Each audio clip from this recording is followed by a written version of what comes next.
So, welcome back. This is episode 6, but down Carnal this week.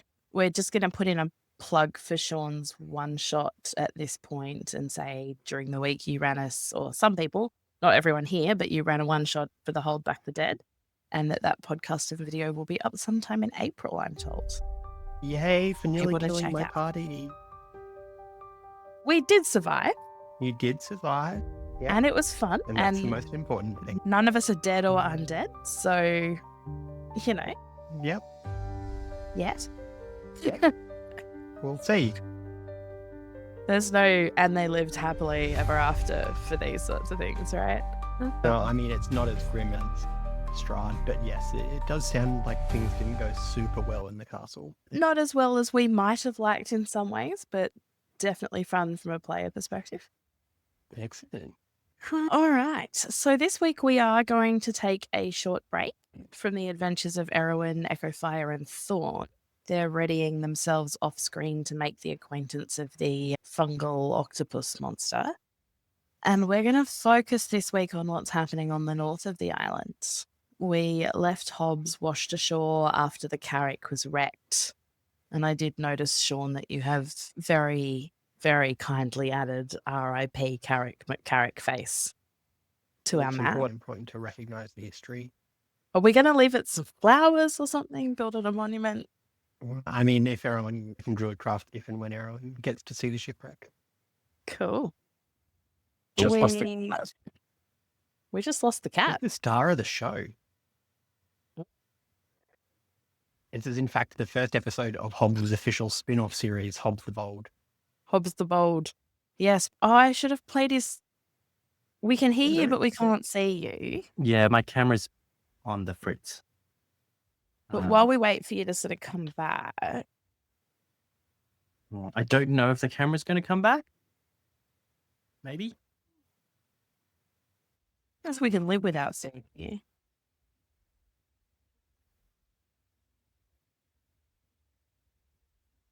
Oh, did you? The extended bit. Oh, I don't have the extended version uploaded. I'll get it quickly. So yes, we left Hobbs last week, washed ashore after the Carrick was wrecked. The only other survivors Hobbs had found were the helmsman whom he tried to bite and the captain. And so this week we have Sean stepping in as the captain and Eric stepping in as the helmsman, first mate, deckhand.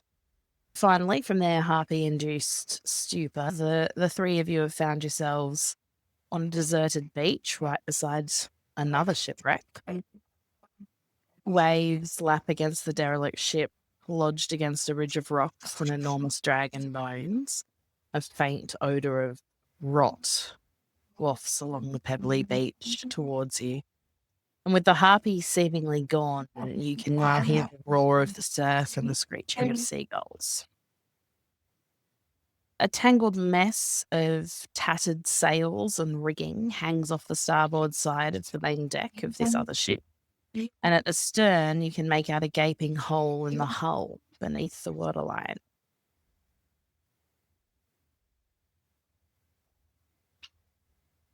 Definitely unhappy with life. So R.I.P. camera face as well as... That would be about Yeah. right. Yeah. Yeah. All right, here's the new version of your theme song. Let's hope you can at least hear that.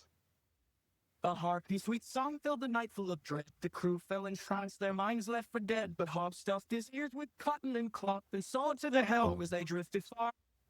The vault calls for quick, raw but slow to be seen. On the the McLean slept through the dirt back out the sea.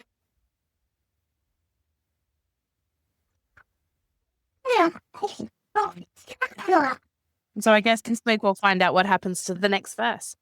Hobbs, you would have no idea at all at this point where you might be, but the captain is experienced in this area and she looks around and is able to tell you exactly where you are on the northern tip of Stormwreck Isle, and she recognizes the other shipwreck.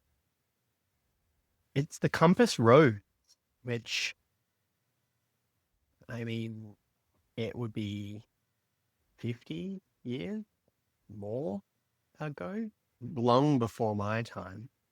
But it was a famous wreck. Don't know that I've ever seen it here, and I've sailed past here many times. Do you know that creature we saw? Can you tell me more about that? Well, it looked like a harpy, and there's certainly been more shipwrecks in the last few years, and even more in the recent weeks. That certainly makes sense now. They're known to lure sailors with a entrancing song. That I suspect that must have been what happened to us. But it doesn't explain. Actually, to be fair, I don't know that the captain would know about the zombie. Look, my decision was that canon was that she would know about the zombie. well, My we've heard rumours. expectation being Yeah. that she runs this carrick or ran this carrick up and down this shoreline frequently. This has been going on for 40 years. My expectation is that she would know that there were frequently zombie problems down here after wrecks, and that it is not something that had been around always, and that had started with the wrecking of the Compass Rose, even though shipwrecks were common here before. Well, I really would like to catch up with my friends. Could you tell me more about how we might get to the main part of the island? If we've landed where I think we've landed, then we're a bit off from Dragon's Rest. We were coming around towards the harbour. So I know the direction, and my compass still works, so I know the direction we should go and roughly the distance. I've never trekked overland to it before. We would say that we should stay and wait for light and wait to be rescued, but since we turned around off of our planned course to bring you back, no one really would know where we are or would expect us to be. So I don't think any help is coming. I think we will have to go and try and make our way to Dragon's Rest. Which, Okay. that way. Are there things we can salvage from the ship? Oh, actually, tell me of harpies. Are they tough? How does one kill them? And how good a fighter are you guys? I only know stories of harpies. I've never had to face one myself. They lure entire ships to their death, so I think they're pretty tough. I'm not feeling great right now, so I don't know that we're in a state where we could fight it. Okay. Well, are there things we should salvage from our ship, or perhaps what was it? The word? From the carrack? Carrack, yeah. Yeah, I guess captain would know what's on board and whether anything on board would have particular impact in a survival situation, but then she was pretty out of it when she left the ship, so I don't know if she's probably also pretty distressed about the loss of her ship and her crew, so I don't know. Would she like Prefer to to roll Sarah. me some sort of insight check, perhaps?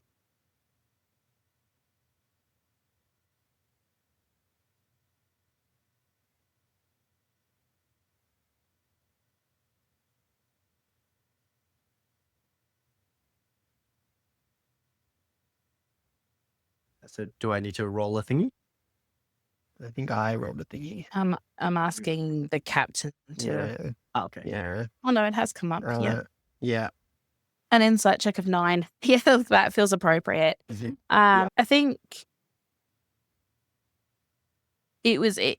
She's almost mildly post-ictal, having come out of being charmed by the harpy, and yes, distressed about the loss of her ship, and also at some point underneath distressed about the loss of the rest of her crew, which she's, I'm assuming, deliberately not focusing on right now because she's still got a degree of, got to be the leader here, got to get through this. You look back at the ship and you think it doesn't look to you like it's worth headed back to. It looks pretty messed up. It looks quite unsafe, and you think that you probably didn't leave anything there that you'd particularly want. And I'd know roughly the marching time to Dragon's Rest, but I suspect that we don't have any water and food, so we're going to have to move. I think. You expect that in a straight line walking, if you could walk in a straight line, you'd be going for about 3 hours walk.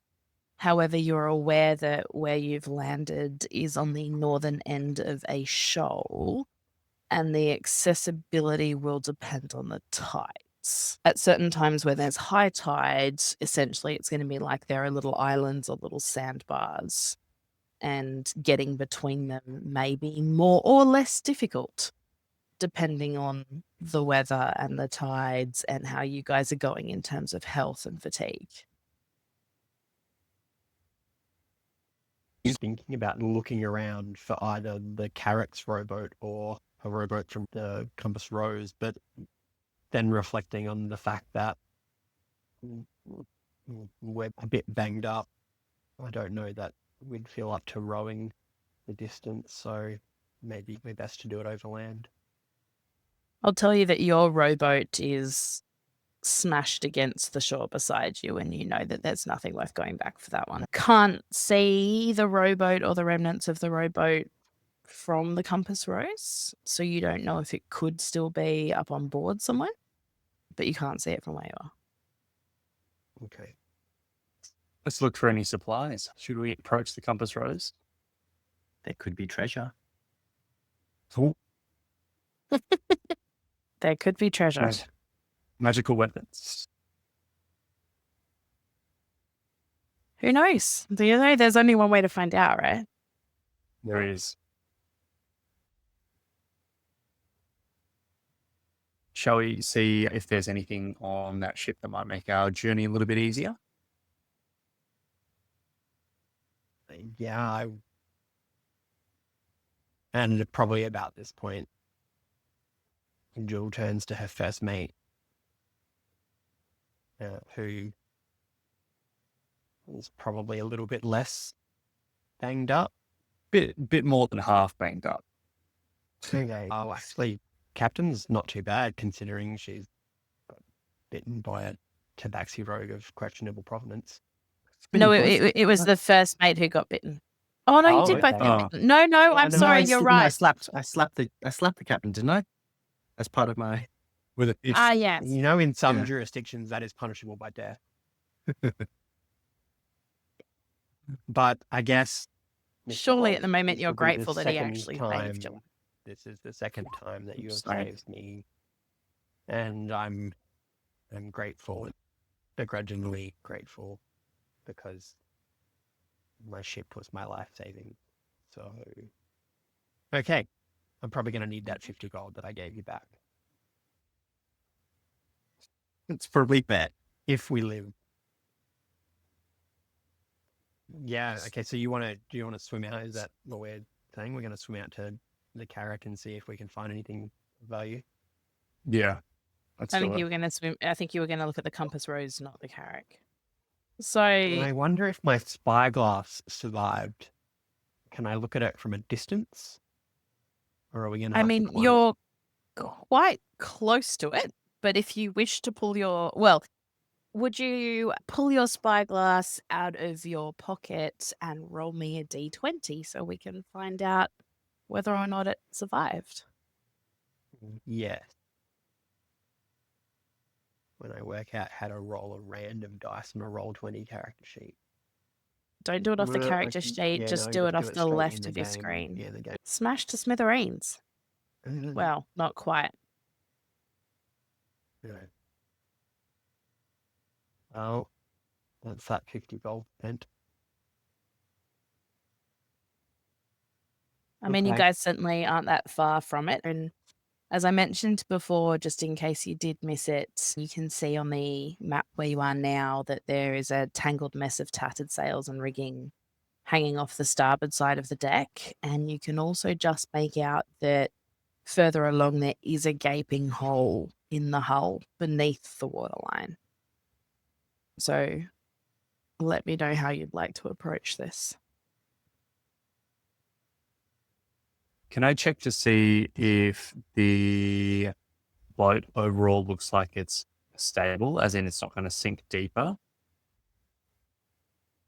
And Yeah, I'm not even, look, no, I'm not even going to make you roll for this. You're well aware as a reasonably seasoned sailor of how things like this go.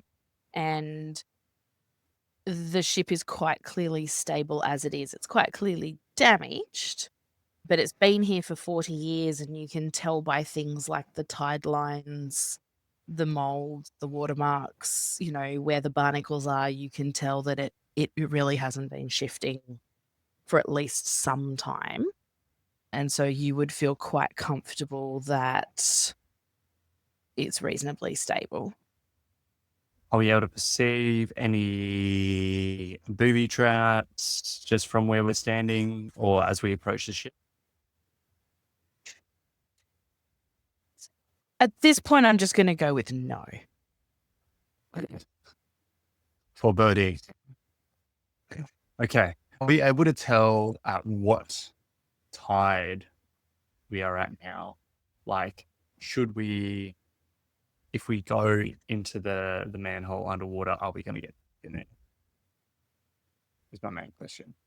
Good question. Based on, hold on, let me look up the tide chart again. It was 12-6, 12-6. Yes, I know, but in which order? Yeah. Okay, midnight to sunrise was low tide. Yep. So you guys, the tide is still coming in. It's almost at its highest before high Okay. tide. So safe enough potentially to get into the ship in that hole in the hull. Well, it is under the waterline at the moment. Yeah. You'd have to swim in. You don't think the tide's going to come in much higher than it already is. So from that perspective, you don't think you get, like, whatever you could find under there at the moment, like air-wise, you don't think it's going to get any worse. Okay. Sounds good.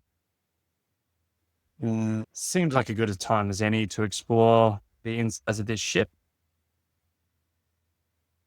Lead on, Mr. Hobbs. With a swing. Honorary second mate. Seeing as how there's only three of Let's us. cautiously approach. Are you wanting to go through the hole, or are you wanting... So we have to swim through the hole, or... You can either sort of half clamber, half swim to where that rigging is and there and climb up there. If you want to go for the actual hole, the hole is all the way over this side. I can't So actually you see would have to the swim map. further. Sorry, There's a big black thing covering. let me just check that I've given you adequate. I revealed a bit of the map. So if we Seconds. move our token around, Vision. Oh, there's a lot that you can't see yet because you Okay. just haven't gone there yet. and the hole is on this side, where The hole is down the bottom. Hold on, let me just ping everyone here. on the Can you north see me side, of ping the you? South side of the ship. south side of the ship. Both potential entrances at the moment are on the south side. So closer to you, you've got that rigging in sails that's hanging on that I'm pinging now. Yeah. And a little bit further along up towards the other end of the ship, you've got Yeah, an okay. underwater hole in the side that you would have to swim to. I don't know, Captain. I feel better on the high ground. I think I would rather work from top to bottom than go into the layout of a ship that we don't know. Let's do it. I'm certainly better clambering than swimming, so I'm in. No one wants wet cat smell for the rest of the campaign. Okay, All right. so Lead on. Okay. Let's pick our way over to Kinda. that rigging. kind of 10, 15 feet apart. Are we delving or are we just overtly clambering? Or I've got my heavy armor equipped. Well, whatever armor I've got equipped. So Okay. First mate, I do have some fish jerky. Would that make you feel a little bit better before we embark on this? I wouldn't say no to a piece of fish jerky. I'll give him a bit of fish jerky. I'm going to allow you to roll a 1d4 there and give him just a couple of points of healing for how much better that makes him feel. Nice. What's the thingy? The best bit is that is the most effective a food has been from Eric. Because it's not out of some weird bakery.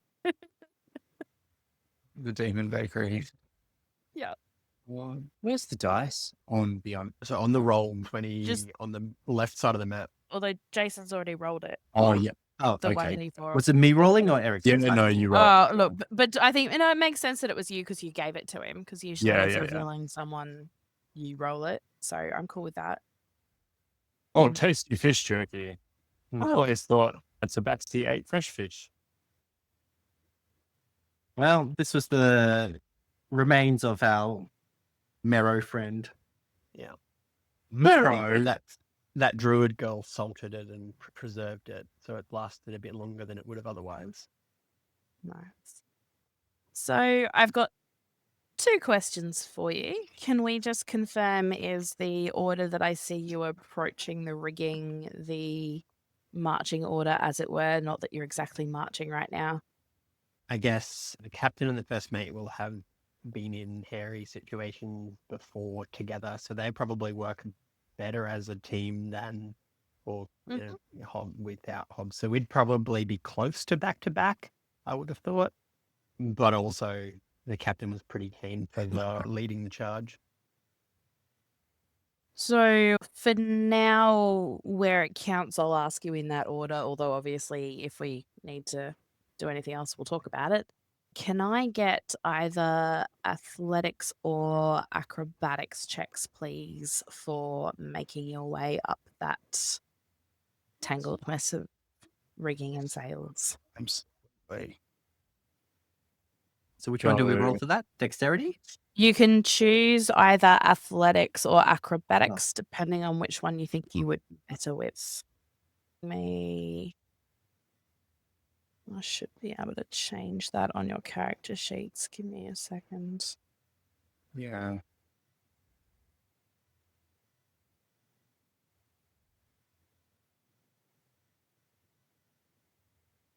At least I would if the computer would let me. It's not letting me into your character sheets at the moment. Maybe because I've given It should you at the top of the handling character of it. Do you want me to roll again because one was a clear pass and one was a middle of the road? I'd like both Jason and Eric to roll again because it actually matters for each of you. It matters which one of those it was. In drag to roll the dice. Okay, well, Jason's still doing advantage, but is clearly both of those are quite Good. good. Yeah. So with those scores, all of you do actually make it up the rigging without any significant trouble. Although maybe Captain, you probably are the slightly more injured one at the moment and still I was quite gonna say, I distracted thought by I was everything. the acrobatic one, but there you go. So- Yeah. Oh, does the captain Jumbled a want some little bit jerky? and- Oh no. No, I can't eat. No. I'm Allergic to not marrow. enough. Yeah, no. I don't mind a bit of the marrow, but no, I can't eat when I'm stressed. So She reaches for a flask on her hip instead. good choice, lady. What's in the flask? The only surviving rum off the ship. Because it's where we insert the why is the rum always gone from Pirates of the But Caribbean. where is the rum gone? Where's the run? All right. So you guys do successfully make your way up that rigging to find yourselves on the main deck of the Compass Rose. And the mouldering wood of the deck is slick with algae and seawater. And amid the tangle of rigging and splintered railings and stray seaweed, you do spot bones and boots and bits of Mhm. gore that seem considerably more recent than the wreck of the ship. You'll also just notice that stairs lead to the upper decks at the fore and the aft, and that doors lead to cabins under those decks. So if you move around that middle section of the rigging, but yes, you'll see stairs and doors. And the main mast is intact and mostly upright, and that's the one that's topped with the crow's nest, which is overflowing with debris. And when you guys came ashore before, I don't expect the captain would remember this, but Hobbs, that was where you saw the harpy perch for a while before she stopped singing and she cackled quite evilly and then flew off. There's also a staircase near the mast, and there's a large hatch on the port side. Those of you with any degree of seafaring background would assume that both of those lead to the hold. Can we extract any information about the corpses, how long they've been there, or who they are? No, so what you're seeing at the moment are not actual corpses. You're just seeing bits. There are boots, there are bones, there are bits of gore. Clearly more recent than a 40 or 50-year-old shipwreck. I've only got 2 of you on board. Has Hobbs not made it up? I can't see or control things on that screen, so Okay, I'm just going to reset the making sure that you've got. It does Did say Hobbs tell us control. that there was a crow's nest? Like the harpy was in the crow's nest? I don't know if he did or not. Okay. Hobbs, you should have control of your token. You can't see your token? No. Okay, Can't see give it me or one click sec. it. I'm just going to dump you all on a different screen. Bring you all back again. Is this not working? What about now, Hobbs? Oh yeah. Okay, cool, yep. Cool. So you're up on the main deck with everyone else. I have too I many guess screens. All right. we would, at least Jewel would stop at this point and I guess look, listen, feel for vibrate, like any sense that there's anything moving on the ship that's not us. Would you roll me a perception check, please? 13. All you're really feeling is what you normally feel, which is sort of like the waves against the side of the ship, and you can see that the mast is creaking slightly in the wind, although it does seem to you to appear stable enough. And you can see that there's a rope ladder running up the mast, and it appears secure despite the condition of the wreck. You can't hear anything else. There's standard creaking, but it's nothing that you wouldn't expect on a ship, especially a wreck of this age. Nothing at all that alarms you. Mr. Hobbs, you still have your bow, don't you? I do. Okay, so if I climb to the crow's nest, you can provide me some cover if something appears. And maybe there's a spyglass that I can recover that'll help us with our navigation since mine is busted. I'm very happy to do that. So Jewel climbs like the crow's nest and gets a sense of where the ship is, whether there's any leftover navigational tools or anything else in the crow's nest. She's also only carrying her whip and a dagger, so if there was any weapons anywhere, she would also be interested in finding something a little bit more useful. So, Jewel, you climb up that rope ladder. The mast does actually sway quite alarmingly, but again, you're well-seasoned a seafarer and fairly nimble at things like this. It's about a 50-foot climb up. Once you get up into the crow's nest, you find that you're leaning out over water on the port side of the ship, which is north on our map. You're able to see that the crow's nest now serves as a nest for the harpy that has made the Compass Rose home. The basket-shaped area is stuffed with wood shavings, dry grass, shredded canvas from ship's sails. There are bits of bone, tufts of hair, and some shiny baubles and possibly some other things if you go looking. You did say that you wanted to go looking, so could you please roll me an investigation check? 11. You find a small gold bracelet worth 25 gold pieces, Ooh. a Treasure. single gold hoop earring, which would be worth 25 gold pieces,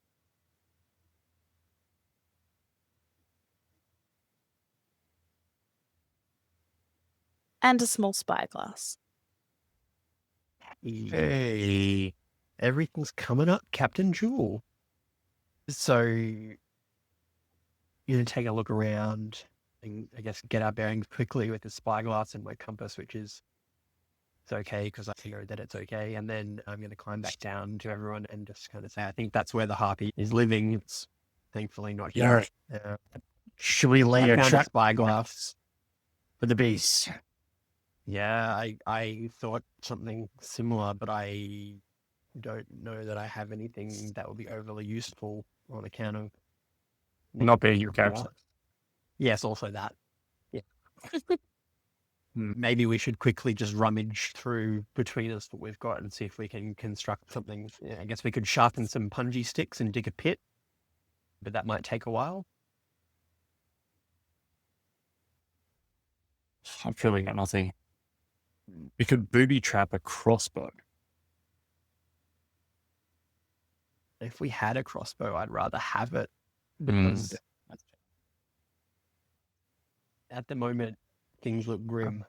I've got a flask of oil and a tinderbox. Are any of you good at setting something which would cover it with oil and set it alight on its landing? Ooh. We could soak the nest in oil, and then if it does come back, you can Just shoot an fire arrow an into arrow. it and set it afire. Yeah. That would Yeah, do that. Let's do that. So Jewel has a hooded lantern. In fact, Jewel apparently has 2 hooded lanterns, and whatever oil she can, we collect between the 3 of us, keeping enough that the lantern can be used. One of the lanterns can be used. I'm going to go up there and soak the crow's nest in the oil. Nice.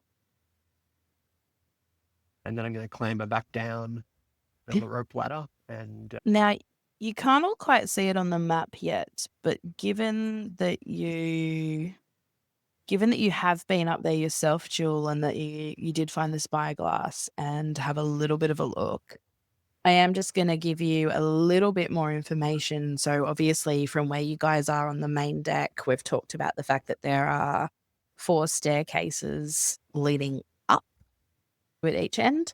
And obviously they're leading to the upper deck, and from where you went up the crow's nest, you would have been able to see some of that. The fore of the ship, you've got the forecastle, and you can see that the broken foremast leans out across a broken railing, and that there's another tangle of rigging and tattered canvas trailing down to the rocks and the dragon bones below it. You can also see that there is a ballista near the broken mast. Then the aft of the ship, the quarterdeck, you can see the splintered remains of the mast jutting up from that deck like a broken spear, and the ship's wheel, which looks like it could be a bit askew.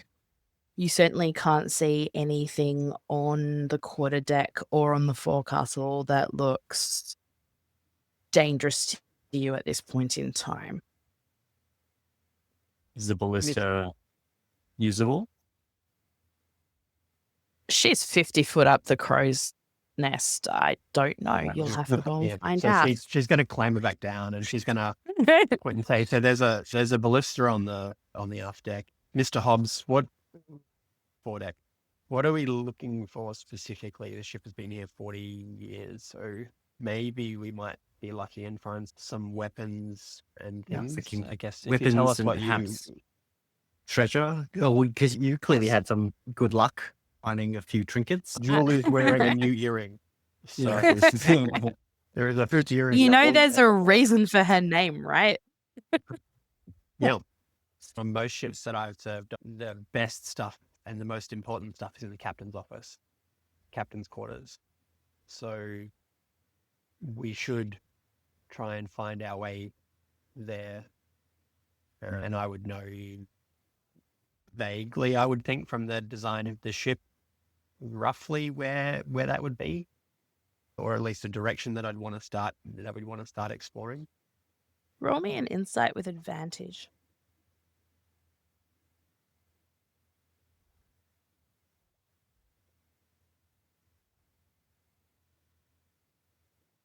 Six or 10. She's pretty shaken. Port is left, right? Yeah. you're facing Port front. is left. Yeah. Yep. Port the is direction of left. travel, yeah. Starboard's right. But you did already get your fore and aft mixed up a little bit. Yep. I think what actually happens is that you say to them that you're fairly sure that the captain's quarters would be aft, and then you head through one of those doors at the fore. Okay. And my first mate doesn't fix this error. I'm running the kind of ship where questioning the captain isn't tolerated. Exactly. But if Aye, you'd aye, like to Captain. pick one, let me know which one you want to go into. We didn't run our crisis resource management last little while on the crew. Well, that's on you. Battlefield Captain. promotion. That's on you. New Okay. guy. I guess we'll go here because that's where I am. Cool. Okay. So rather than Hopefully finding the together-ish. Sounds finding the captain's quarters, what you've found here is the mess hall. And so there is a long table taking up most of this cabin, and there are decaying chairs about, broken glass, crockery littering the floor. Absolutely nothing of interest, though. No remains in here of sailors, and no edible food or anything like that. And nothing that can be weaponized. I mean, look, you could pick up a rotting wooden chair if you wanted to, but you probably do have better weapons than that. Fair enough. Yeah. All right, shall we go to the next room? Yeah, perhaps Jules' concussion is causing her to not perhaps be the best lead here, so I might defer to someone who's rolling better. Sure. You guys, I believe I just saw someone go into the room next to the Yeah. mess hall. Jason, are you still having trouble controlling Hobbs? Because he's gone the wrong direction. Oh, right. Yes, I am.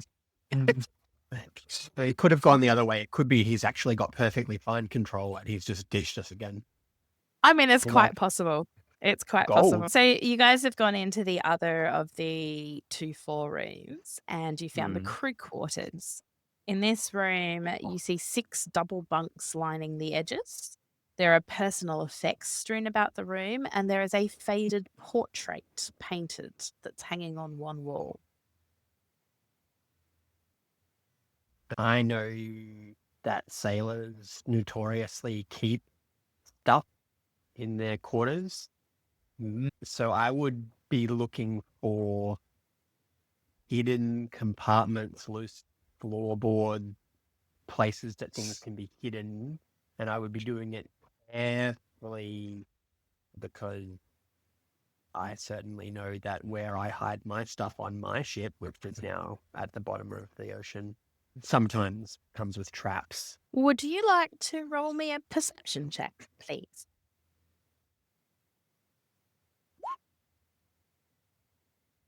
Really? Four. Hey.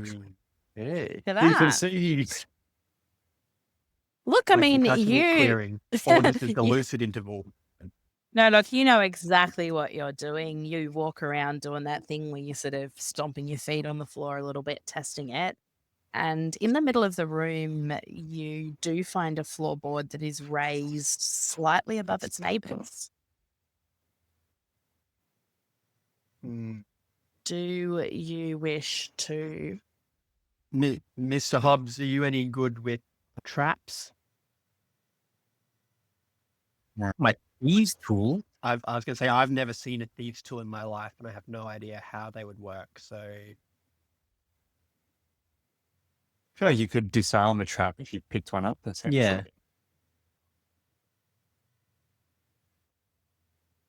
As I would like to know, are you going to lift up this floorboard? If so, who is going to lift up the floorboard? How are they going to do it? And where is everybody else? roll a perception check, and now initiative. I guess I'm torn because the spidey senses are tingling, and I really just want to go into Dragon's Rest. I want to get away from place where the ship is dead, my friends are dead, but also I've literally just lost everything.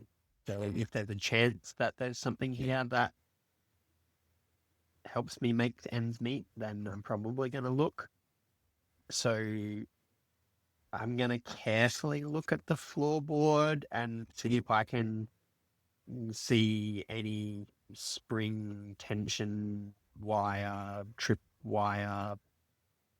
I have a hooded lantern, so I'd use the hooded lantern to give me bright light to make sure that I'm seeing the best I can. And then if I can't see anything, then I'm going to pry it with a crowbar, and I'm going to tell everyone to stand back 11 feet.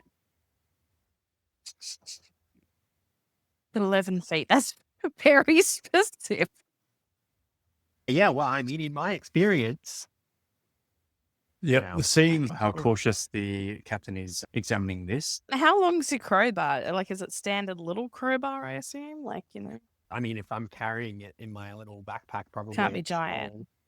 yeah. Yeah, it's not like one of those long pry bar from across the room jobbies. So yeah, we're gonna have to probably get close. Carefully doing this. And Actually, At you know what? least- I'm not gonna pry the floorboard. We're gonna use the crowbar. I've got 2 crowbars. Where there's an obvious place where we would pry it. We're not gonna pry it there. We're gonna smash the rotted floorboard further back and see if we can get another angle that's not the obvious way of opening the floorboard. you're going to smash it.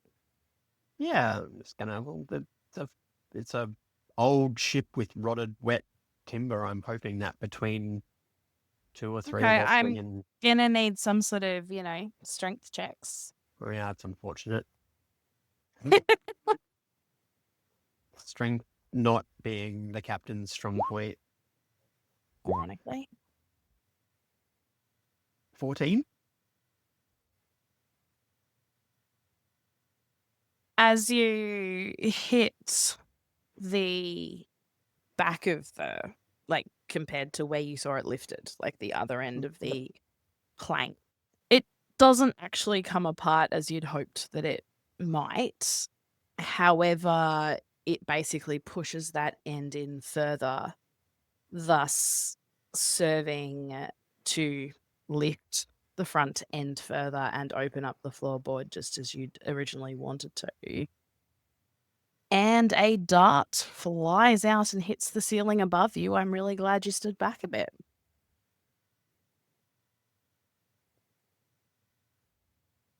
That was close. I'm gonna keep the dart because at this point, that would be the only thing I've got that I can throw. Cool. And How carefully do you pick it up? I mean, I wasn't gonna say carefully, but then you asked me if it's really loaded. I mean, The look, captain's it wearing currently leather gloves, so Cool. and Cool. they're her she was. Yeah, let's say for argument's sake that she doesn't directly touch the dart, assuming that it's poisoned or something, and she Well, carefully you pick it wraps up with your in gloves and you pop it Yeah. somewhere. Yeah. bit of cloak Cool. or something.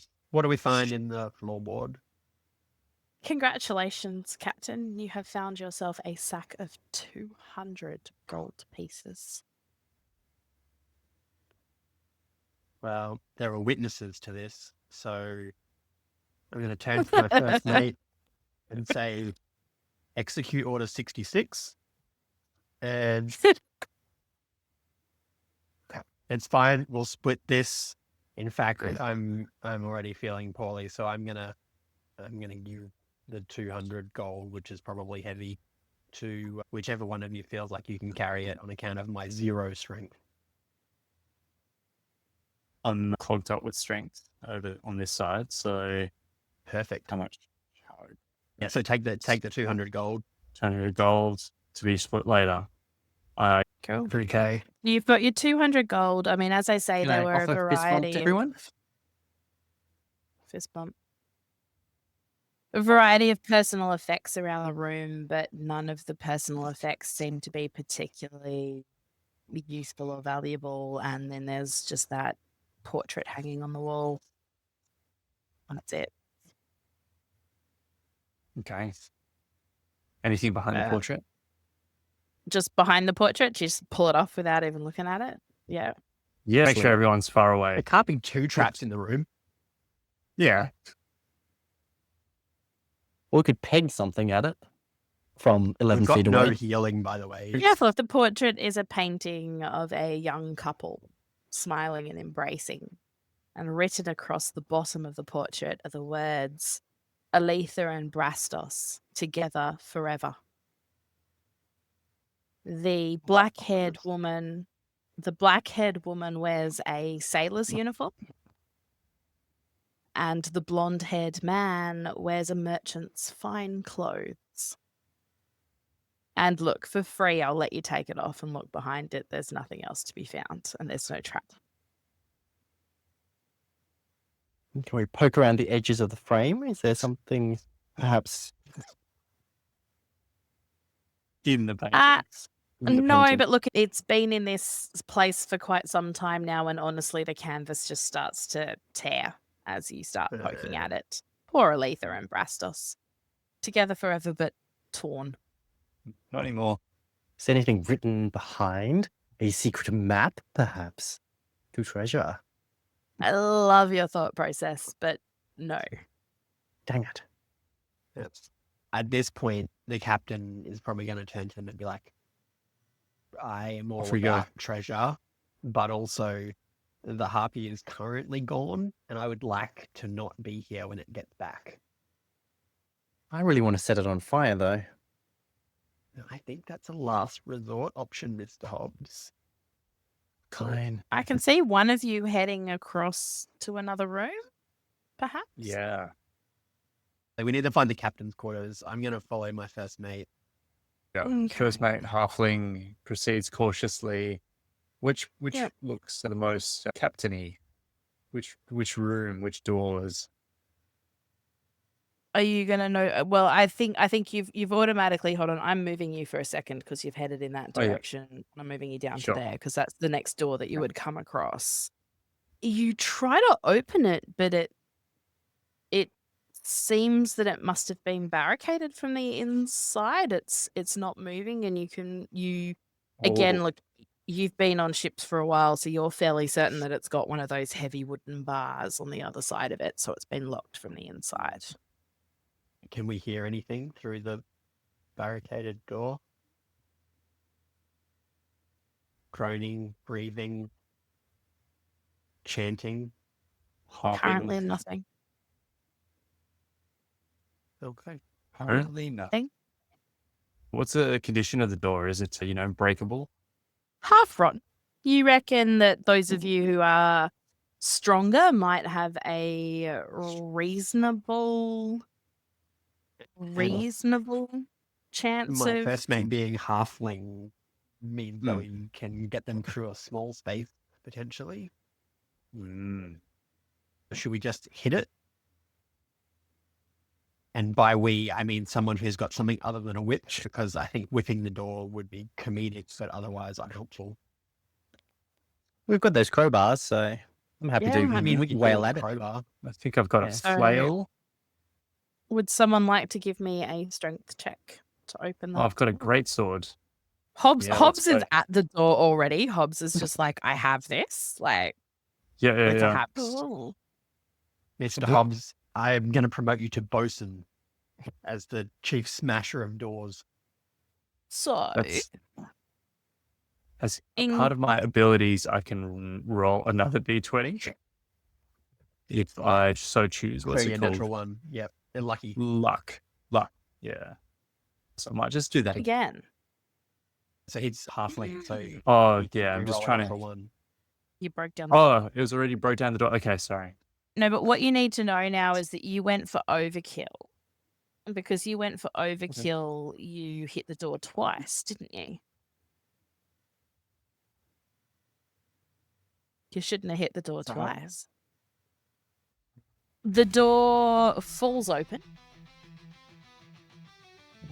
And you do indeed find yourself in what appears to be the captain's quarters. And there are two drowned sailors who were attracted to the noise of swinging at the door a few times. And they're now beside the door trying to work out why there's noise there.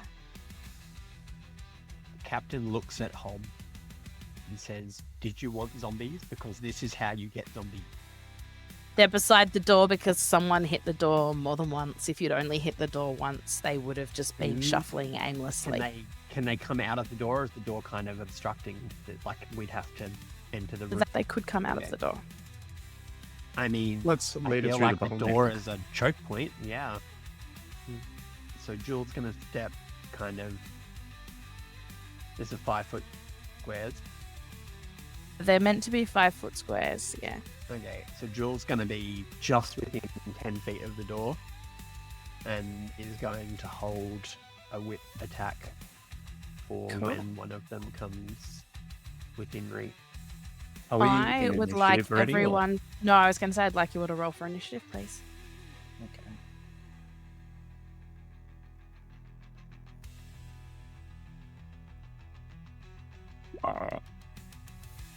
There you go. Oh, I'm missing a character. Which one of you's missing? One of you's disappeared. Oh, hold on. You guys are next to each other. Yeah, And yeah, it was snapping me to a grid, so I couldn't. Oh, sorry. Okay, so Jules What, 1/6? Yeah, add the dexterity. Alright, mine's adding the dexterity in case of a tie. Yeah. Xenion's a 5. Xenion's a Oh. 5. Sure. There we go. Next armor class. 13. Hold on. 13. All right, Captain Jewel, appropriately, you are going first. Okay, well, I guess, yeah. So I had my action hell if one of them approaches the door, and I'm not going to advance and sort of, we've decided that we're going to wait here for them to come to us. Hopefully that slows them down a little bit. You, despite the fact that you've been snapped to the grid, these are 5 foot squares, so you are 10 feet from the closest zombie if you wish to do something. Yep. So I have 10 feet of reach with the whip. Yeah. If you want to attack, you could. If you want to hold and wait for the zombie to come out, that's fine. No, yeah. If I've got reach, But then you've I'm gonna get got reach to that zombie if you want to attack it. it. Okay. I should just And I make get you no guys all take up 5. I'm just going to make you all take up the 5 foot. How about that? Whoa! Gonna Look see- at you all get- growing. That's what Ooh. happens when you eat marrow jerky. So Steady Aim says, as a bonus action, I can give myself advantage on my next attack on the current turn if I haven't moved during this turn. So if we say that I haven't moved this turn, then I I've got think that's advantage fair, so actually. that I can do the sneak attack. I'm going to roll for the whip. You weren't Wait. the one trying to break down the door. Yeah.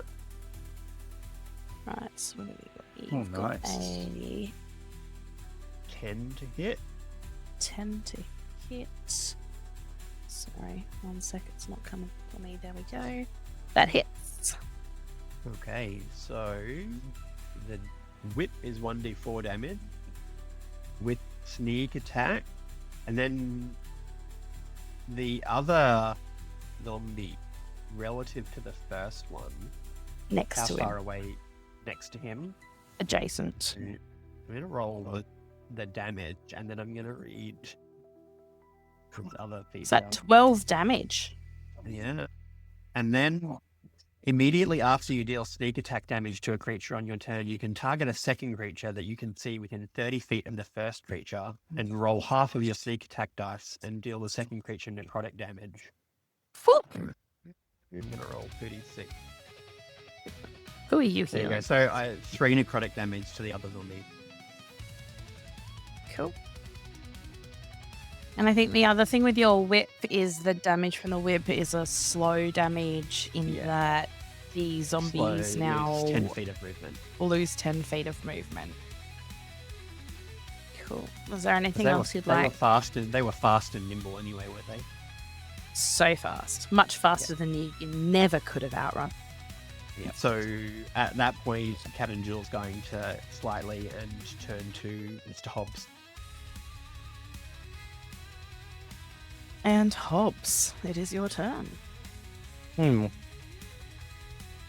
So they're 10 feet away? From you, yes, they're both 10 feet away. One of them is around the door, though. Like, as in, you really can only see the one that's standing in the door. Yep. Yeah. I might. So I've got sneak attack too. I'll use my short bow. So I get an extra 1d6. Are you in snake? Are It would are be you sneak in? attack Are you guys in because snake? Yeah, it would be a sneak attack because he's engaged with an ally. Now that I've Oh, right. Is that 23 to hit? Trying to work out what you've... So Yeah. I did my short bow and then I did my sneak. You're still rolling doubles, though. I think you've rolled Oh. that with advantage. How do I roll without I think advantage? I thought when you attacked from sneak, it was an advantage to hit. No, So if you attack when hidden, it's advantage. Sneak attack Hidden, okay. is yeah. So sneak attack is then extra damage that a rogue does if they're hidden, or there's a bunch of other ways that you can get sneak attack, like if they're engaged Gotcha. with an ally, or some rogues do it if they haven't moved or whatever. oh, I got it. Okay. I've fixed you to be query advantage. No, I fixed it. Oh, you got it. I was gonna Okay. say, I'll- Yep. I fixed it. So could you roll again, please, for me for that attack? And do I click the sneak attack one as well? Or did that automatically? Just as in, just roll the attack for me because you haven't the attack yet. Because those, I mean, look, those two were so wildly different that I can't just call that a hit or not a hit.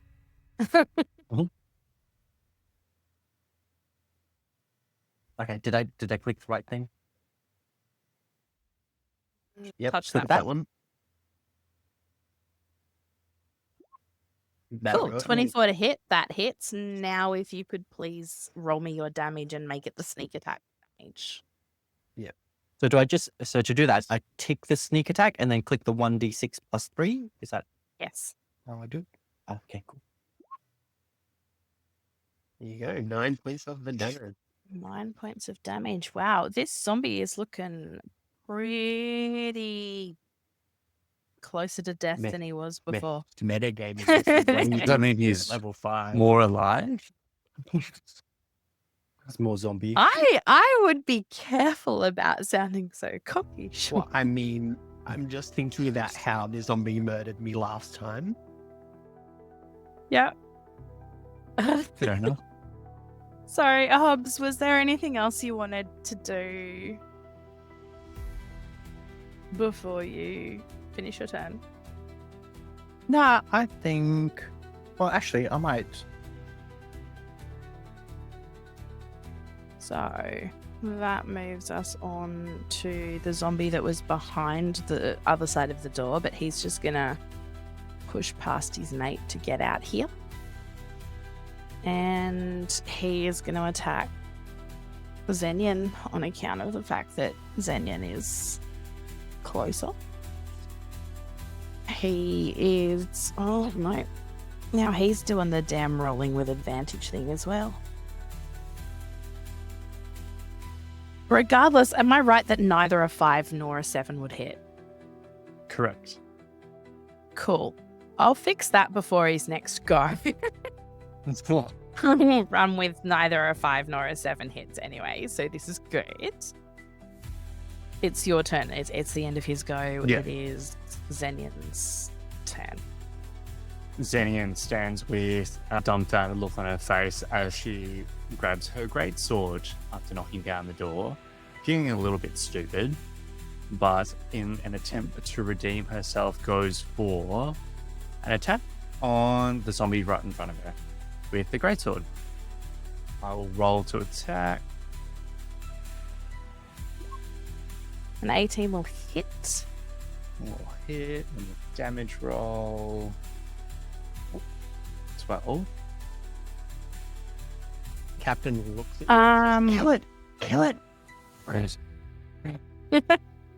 It's looking pretty damaged, but it's still upright and it still looks like it's about to try and slam into you again. The great sword, being twice as tall as the halfling warrior herself, swings around for a pendular attack. The second hit dice is a 23. That will hit. And goes for 13 damage. Level 5 fighters. Cool. So you hit the zombie very, very hard. In fact, you might even remove a limb or something, and it falls to the ground in death. Then it stands back up again. Oh no. And it growls at you. Oh no. It still looks very unwell, but it stood back up again. Is there anything else you'd like to do in your turn?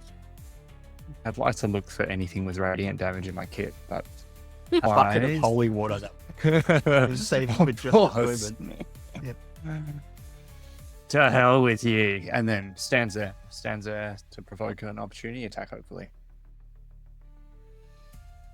Sorry, did you say just stands there? Yeah, just stands Or- there. Yeah, not moving. Oh, Okay. actually, can I move within that 5-foot radius, but just in front of him? Yes, you may. You may. Okay, cool. Although, hold on, if you do that, you will get an opportunity attack from the other one that's behind him at the door.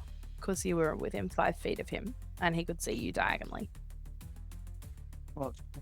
I will...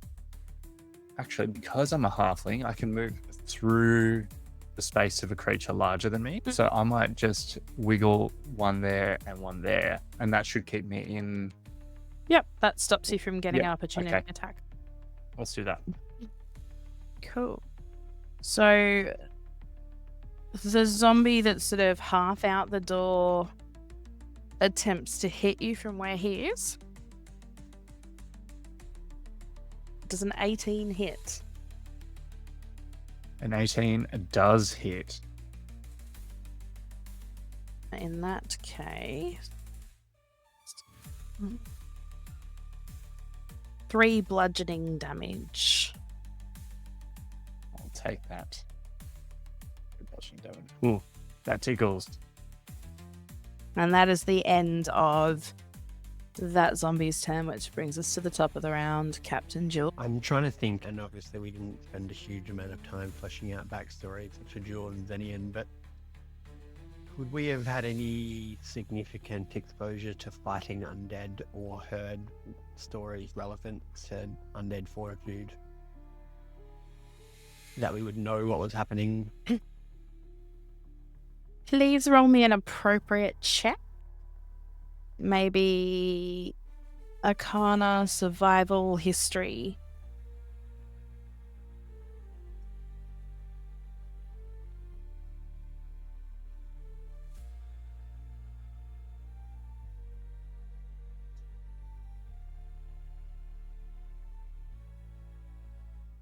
+8 to survival, and I rolled an 11.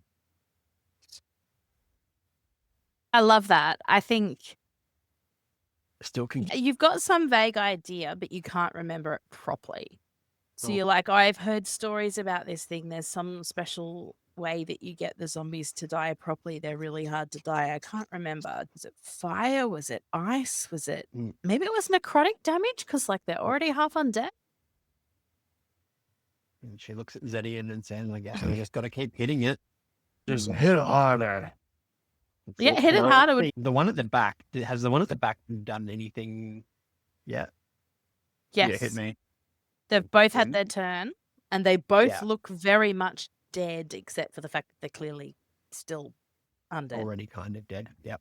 I'm going to attack the back one with my whip because it's engaged with Zenian. That will also be sneak attack. Is it within 10 feet of me? It is. Okay. What free for attack? 21 to hit. Nice. Sneak attack. Tick, tick, tick. Oops, that's not right. 11 damage. 11 damage. And then the whale from the grave, the necrotic damage to a second creature within 30 feet. 6 necrotic damage to the other one. Okay. So the one at the back first. In fact, no, I'm going to say that both of them actually. Ooh, both of them fall to the ground. The one at the back does not get up. The one at the front gets back up again.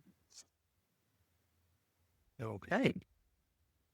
So that was action, bonus action. So I'm going to bonus action disengage and move back, still staying in front of Hobbs, but back another distance because actually he won't be slowed, but that's okay. I'll keep myself between the zombie and Hobbs and hope that Zenian kills it between now and then.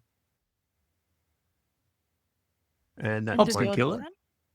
I was gonna trust Hobbs say, too. we Sorry, could- yeah, Hobbs, yeah. But I mean, Hobbs did kill the marrow for you. Hobbs, it is your turn. I'm going to shoot it. Did I hit it?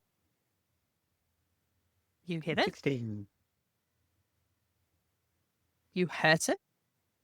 It crumples to the ground and it gets back up again. Yep.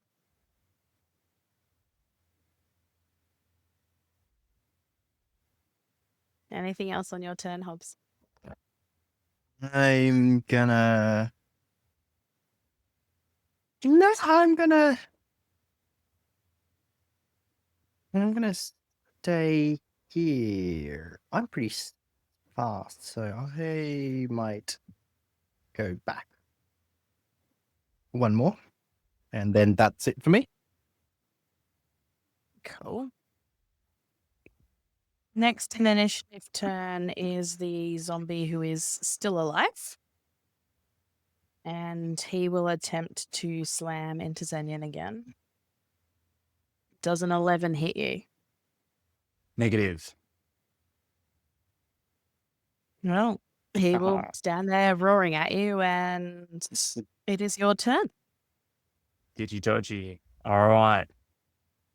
Having no other real of action, the first mate grips her great sword and prepares a whirlwind attack once again. Our first hit going for a 24, which That would hit. would hit for 7 damage. Now, Once again, he falls to the floor. Once again, he stands up. and completely prostrated, she goes for another spin, or that's a crit 1. Might use luck to re-roll said dice. God, I love halflings. Oh, so many rolls for 20. Yeah, so you sort of miss once, but somehow in how nimble you are, you bring it around and hit again, and this time The you do great sword get him. is so heavy Yeah. that the momentum just keeps her going. The momentum just Jesus. keeps going. She went for an up on slash and it just bounced off the deck, going for an upward slash like Yep. it was intended, clearly. That for 8 does- damage. 8 damage, and once again, the zombie crumples to the floor Wow. and rises, looking angry. What is going on? She screams. And that's the end of her turn. Lovely. Captain Jewel, we're back to you. How many times I need to kill this thing?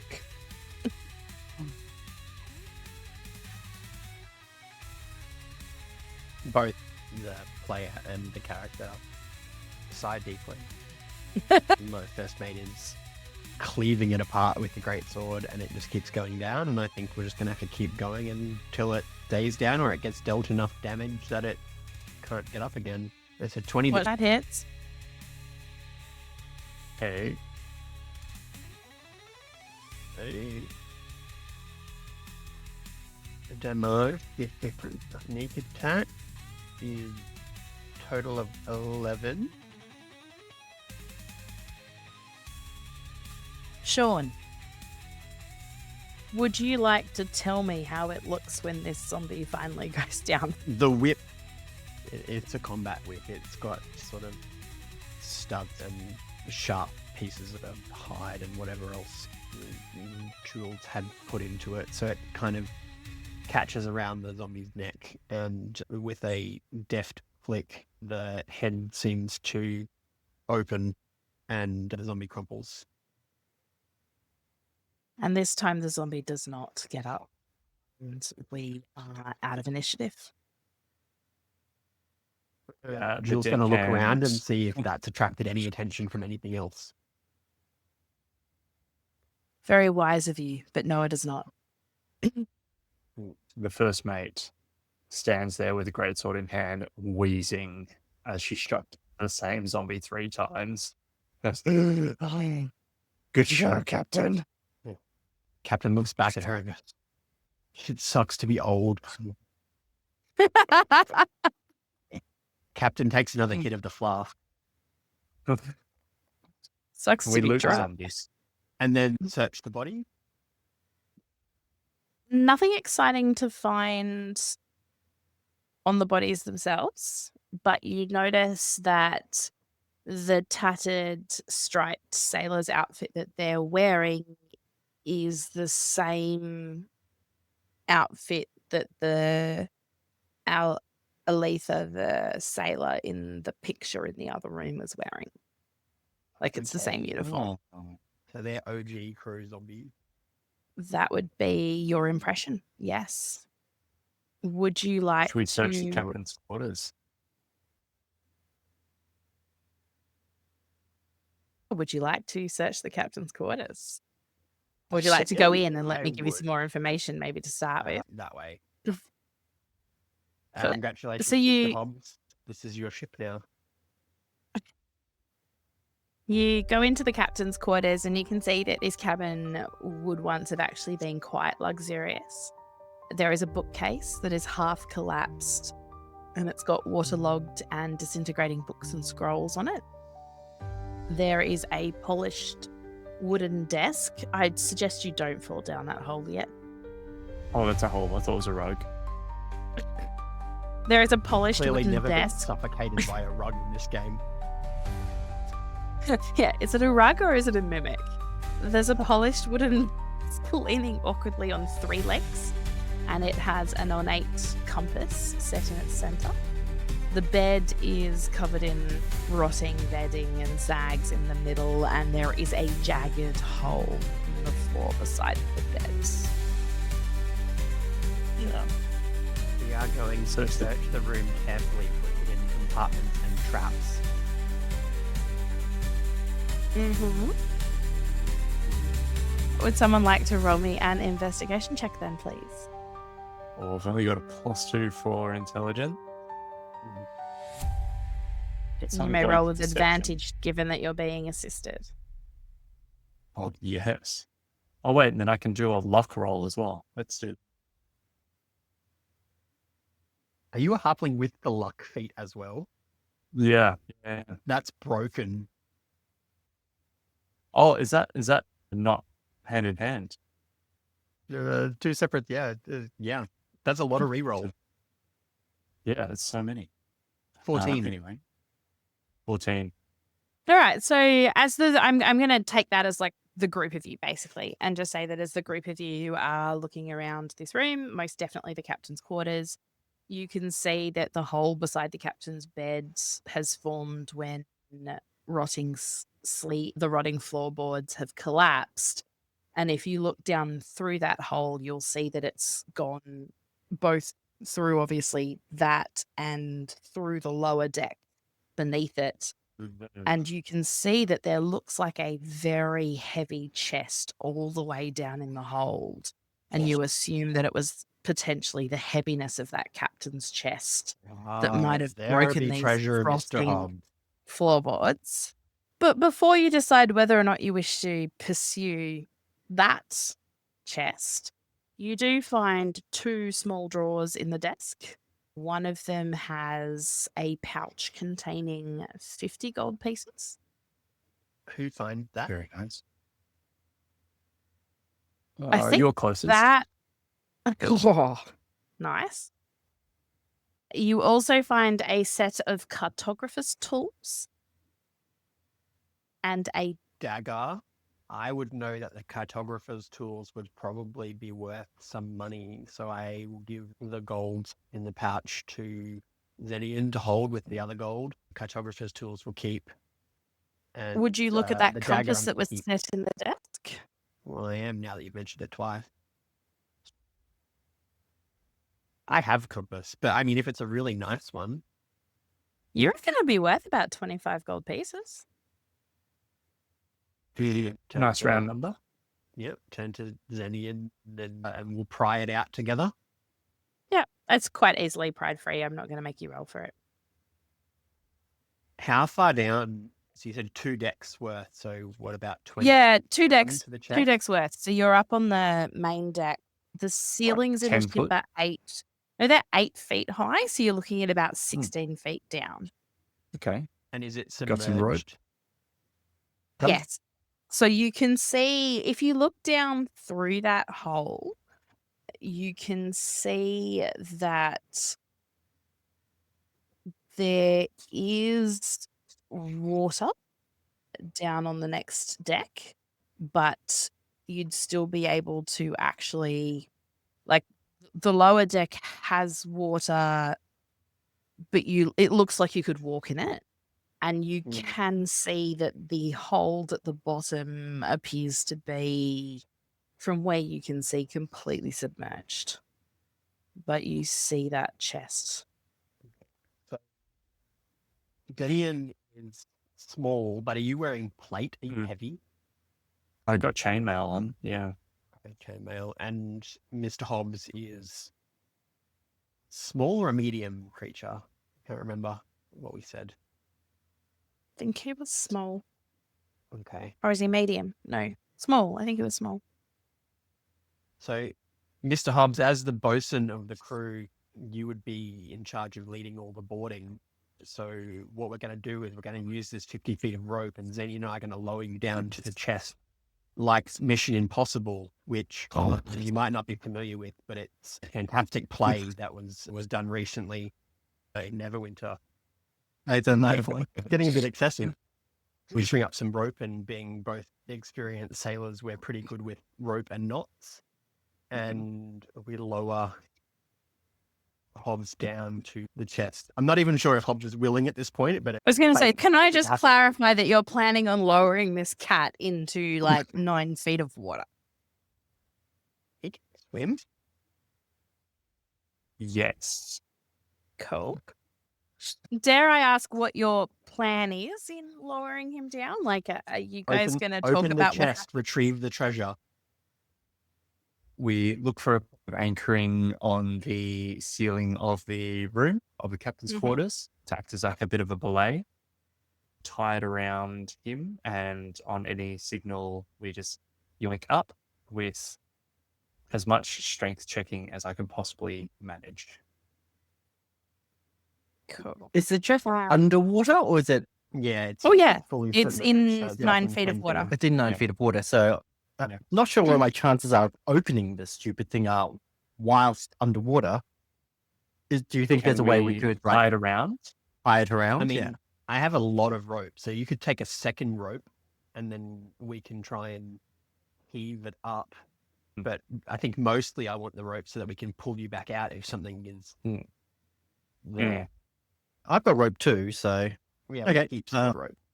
cool. So we'll have a second line. Can I ask all three of you to roll me stealth checks, please?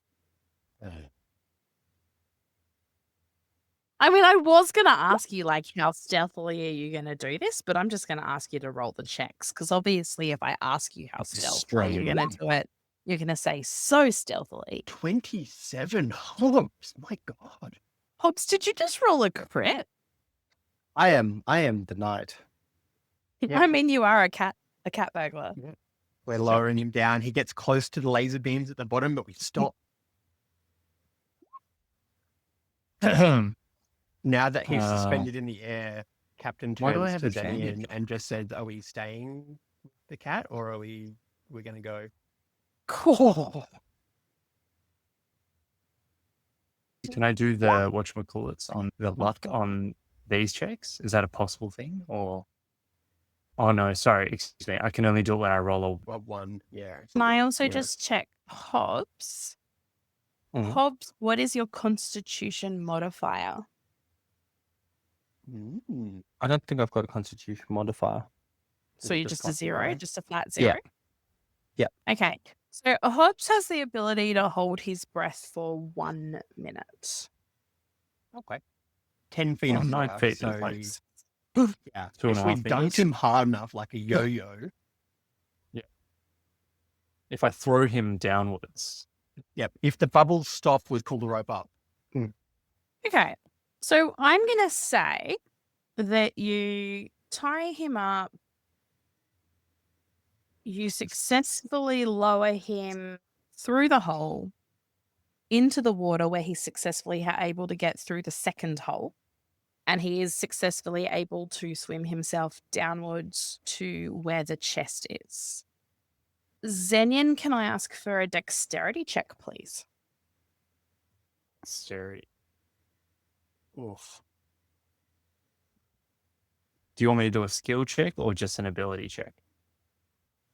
Just as an ability check. Straight dex. 12.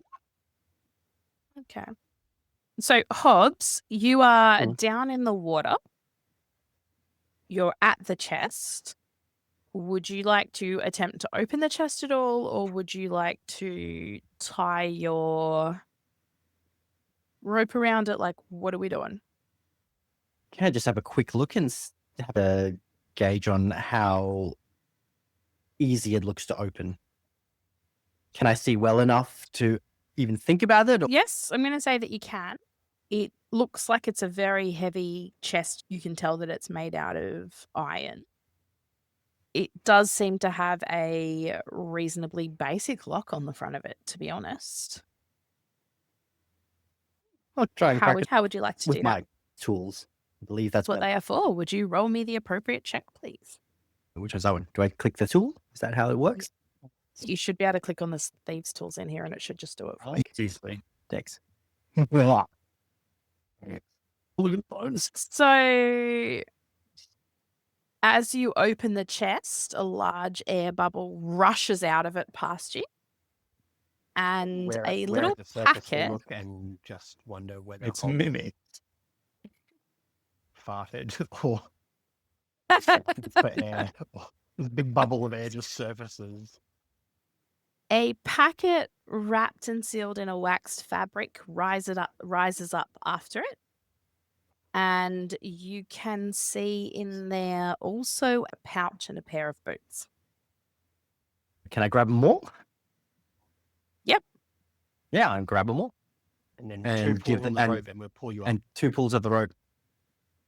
Okay. I'm going to ask for another stealth check from all three of you. And Jason, with apologies, this time I'm going to ask Hobbs to roll that with disadvantage on account of the fact that he is running out of air and his hands are full. Okay. How do I roll with disadvantage? Oh, on normal roll. When you go to disadvantage. roll, it should ask. So he pulls, and you guys start. Like he does the 2 tugs. You guys start pulling him back up, and you pull him up through that 8 feet of water that is the hold, and through that first sort of foot of water that's covering the lower deck.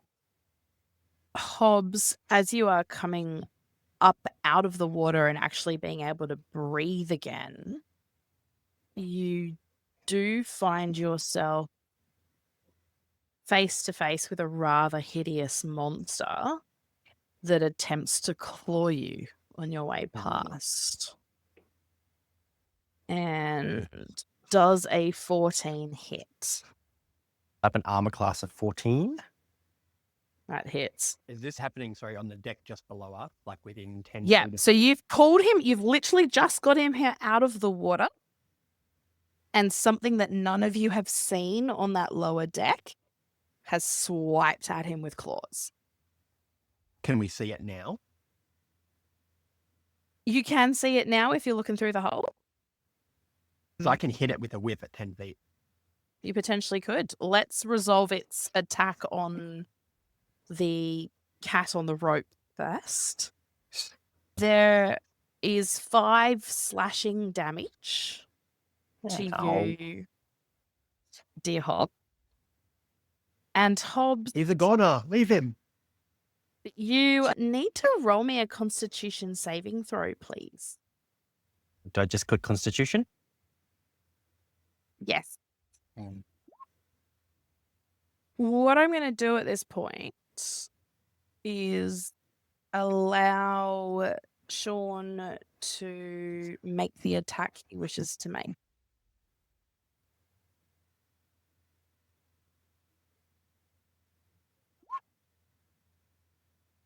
Yeah, natural 1. I flick the whip and it flicks back up at me, and I sigh and hope that my new tabaxi bosun survives this encounter. Oh. Because technically he's restrained right now by us. Yeah, he really is.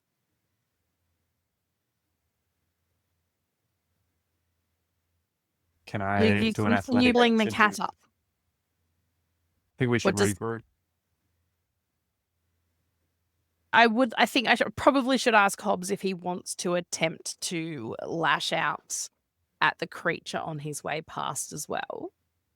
But if you Sure. do, I am going to make you roll that with a disadvantage. Yeah, you've got your hand. Yeah, I've On got my account of- cat's like- claws like thingies, you- so But you got your Got hands with my full and glove. all that sort of stuff. Yeah. And you are I'll give it a holding go. things that you don't want to drop. So I'm going to make you roll this attack with disadvantage. okay. That hits. Would you like to roll the damage? Do I still get a sneak with this? I don't I think we just can hit it, argue that that's a so- sneak.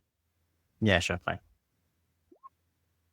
It knows No, I damn didn't- well I that you. didn't. Okay, so you have hit it. You've done a little bit of damage. Zenyan, how are we going on that? Either stealth or athletics check, please.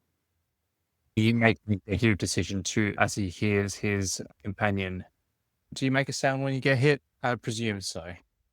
The game, right? Yes. Yeah. It makes an executive decision to do one big hurl, and nice. Rolls with advantage for what is it?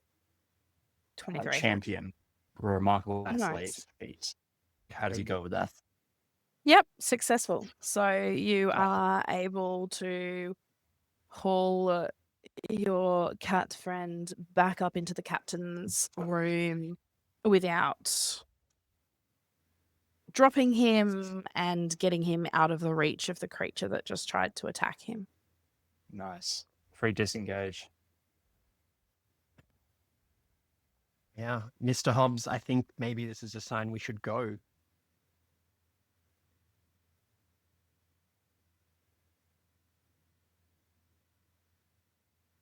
Yeah, probably.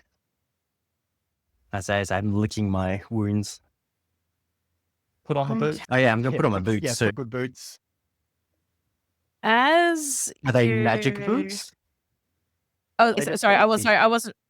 You are looking at that stuff, or just the boots? No, we're not going to dick around, are we? If you want to pull on the boots, you can, Hobbs. They're the boots of elven kind. Now, Yeah, I'm gonna put them on. Now, as you are pulling on the boots, getting yourselves together and saying, you know, I'm starting to think that we should leave, you hear a very loud thump from the deck outside, followed soon after by another very loud thump.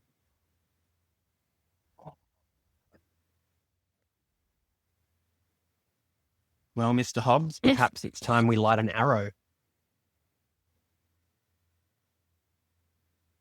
Are you guys ready to look out that door? Is that what we're at? With a lit arrow? Sure. I'm going to say before we do that, let's all roll for initiative.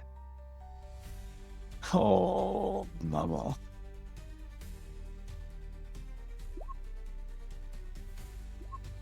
As if I have an advantage on initiative as well. That's crazy. There you go. Okay. 12, That's pretty good. Happy with that. Hold on. Fixing this. It's 22, 15. Lovely. Okay, so first up in initiative order is Hobbs. Does that make you the one who's actually looking out that door? Yes. Sorry. Cool. Oh, So yes. as you peek out that door back onto the main deck, you notice two things from there. One is that a harpy, you presume the one that you recognized before, has actually landed back in the crow's nest, and it is screeching harshly. You've also noticed, though, because you can actually sort of see up to the front of the ship. Look, I've dumped the second token, what appears to be in the mess hall. It's technically up on the upper deck at the fore of the ship. There is a second harpy. There are two harpies. now there are two of them. I'm gonna shoot that one in the crow's neck. character. Oh, good call. Hit it.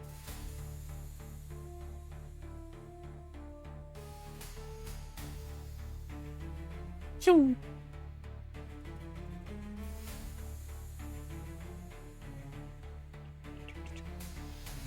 Can he shoot that with advantage because it hasn't seen him yet? I will allow that. Aren't you glad you asked for that? Whoa. Whoa. Well, hey. He hits and does a little bit of damage. But it was on fire, and that whole thing is doused in oil. Was it? You didn't tell me that Yeah. before you shot it. No, we did. I looked said out like the a million door. times. Burning arrow. Burning arrow. Looked out the Burning door. arrow. Okay, so we're gonna have to find a way to roll for that fire damage as well then.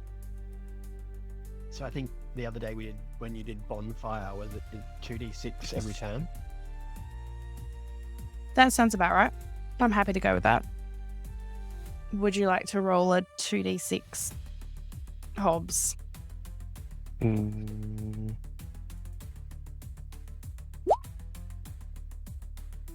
It is now a very screeching harpy. In fact, it is quite vocal Flaming about harpy? it. It's a flaming harpy, and it's quite vocal about it, and you can actually hear it yelling, not just screeching, in that sort of animal sort of screech, but it's also yelling about the fact that its treasure is gone and its home is on fire. Those are terrible suck it. problems to have, to be fair. Also, our home just got wrecked too, so, you know, karma. Yeah, I'm okay with it. Cry me a river, Harpy. Okay. Is there anything else you would like to do with your turn, oh Hobbs the Bold? I don't know if I want to stay in the doorway. So I think I might retreat, and if they do come and try and get us, I'm going to try and funnel them through the door. Same strategy as the zombies. Okay. Your turn is done, and that brings us on to Zenian. Okay. And being a melee fighter, he does not have too much impressive kit, but still does have a hand crossbow in the backpack. Whips it out,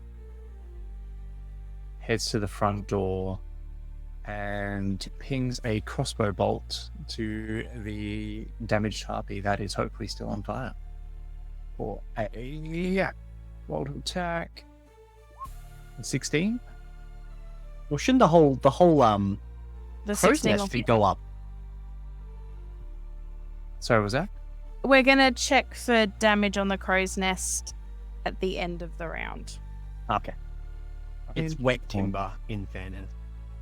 Yeah, Well, but you see, it's there was rotten like hay and wet stuff there. in there. Yeah, but we're going to check for it at the end of the round.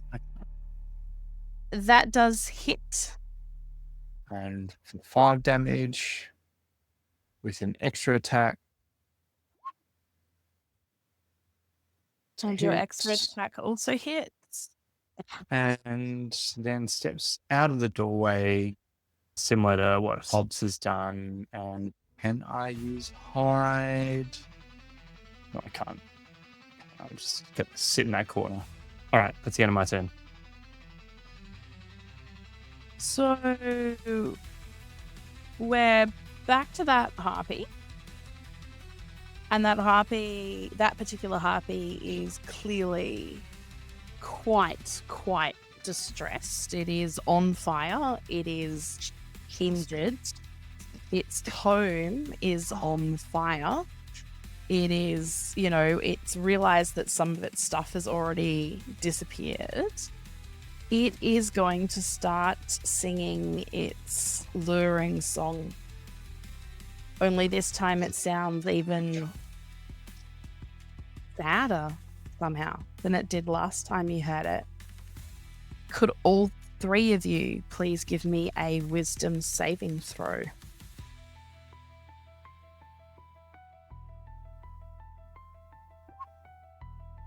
Yeah.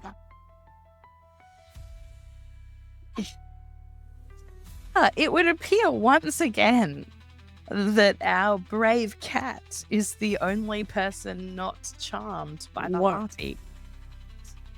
Captain Jewel and Zenian, you are both charmed. In this particular situation, on your next turn, if you're still charmed, you must attempt to move towards the harpy by the most direct route, trying to get within 5 feet of it. We'll work out the rest of it when we get there.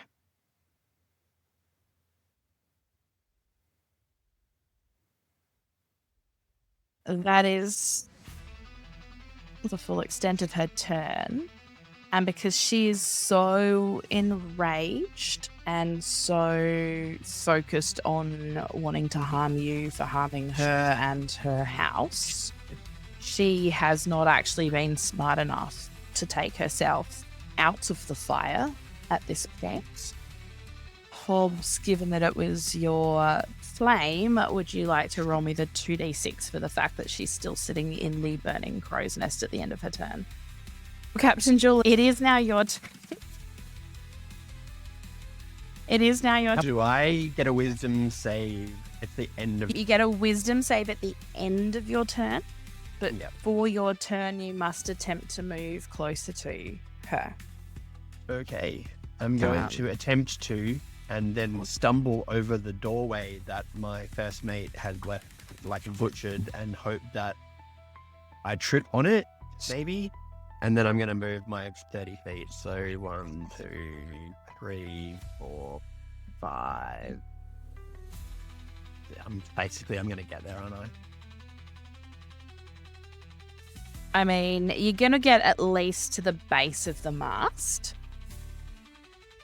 Your climbing speed would be half your movement speed. Yeah. And you've got a movement of 30 feet. So 5, 10, 15. So you've got 20 to the base. And I can bonus action dash. Does it force me to move the full 90 feet? Oh, that's a good question. Mm-hmm. It just says must move towards it by trying to get the most direct route. It doesn't say that. I'm happy to say you don't have use to. it. It doesn't say that you have to use So, action to dash or anything. But I'm going to say it takes you 20 feet of movement to get to the base of the ladder, and you manage to climb 5 feet up the base of that mast. It's a 50-foot mast, so you're 5 feet. There's 45 to go, and you may roll your wisdom save. She's not And white. you are mumbling about going home again for some reason. Wow. Okay, now at this point, the other Harpie's turn comes into play, and it also starts singing.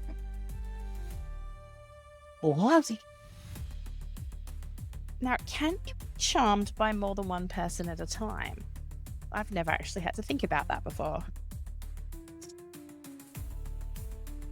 Okay, so no, once you're charmed by one, you will ignore the charms of the others. Okay, so...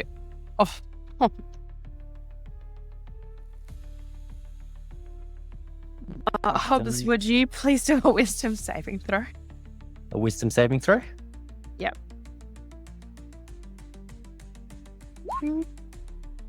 Oh. We're finished. Yeah. Hobbs, you are now also charmed, but you're charmed by Harpy number 2. Is the song a concentration thing? Like while it's burning, does it have to make concentration check? The Good song question. is that the harpy can choose to stop singing at any point. If it becomes incapacitated, it stops singing. And on any given go, it must use a bonus action to continue singing. So yes, theoretically, if the harpy keeps taking damage, the harpy could become incapacitated and could potentially stop singing. Like, this is looking pretty dire, but we're not going to stop playing just yet. Let's put it that way. So before we get to the top of the round, Hobbs, can I have a 2d6 to give me some idea of how much fire damage is currently happening to the actual crow's nest? I've given it a certain amount of hit points, and we're going to see what happens. So at the moment, you've given it 6 damage. It is definitely falling apart. It is definitely on fire. As Sean mentioned before, the wood has been quite damp. It is, taking a while for the entire thing to burst into flames. There is certainly debris and ash falling off it, but it's still there and still able to hold up the harpy at this point. And we're going to use that as a bit like a lair action, and we're going to take that damage off the harpy as well. So, Hobbs, it is your turn. You are charmed by the furthest harpy and therefore must use your turn to attempt to get as close to her as possible. Okay. What's your So movement? I've got speed 30. Yep. So that's 6 squares. Where's this other stupid harpy? You're Can't trying to see. get to the one that's up on the front. Head towards the front of the ship, and when we get closer, I'll make that work. Okay. 4, 5. Like, I don't think you're gonna get there this time. That's my Yeah. 30. Yep, that makes sense. So that's your 30, but you're like ground level, not further up. Yes. Would you like to roll a wisdom save and see if you can get rid of being charmed? Rage my spell. Come on. Pretty good. Whew. Something about running across the deck towards this bird just shakes you out of it, and you suddenly feel like surely you should be hunting it, not trying to get closer to it. You, Hobbs, are no longer charmed by that particular bird. And you are immune to that particular harpy for the next 24 hours now. And he saved against the other one already, didn't he? Yes, he saved against the other one.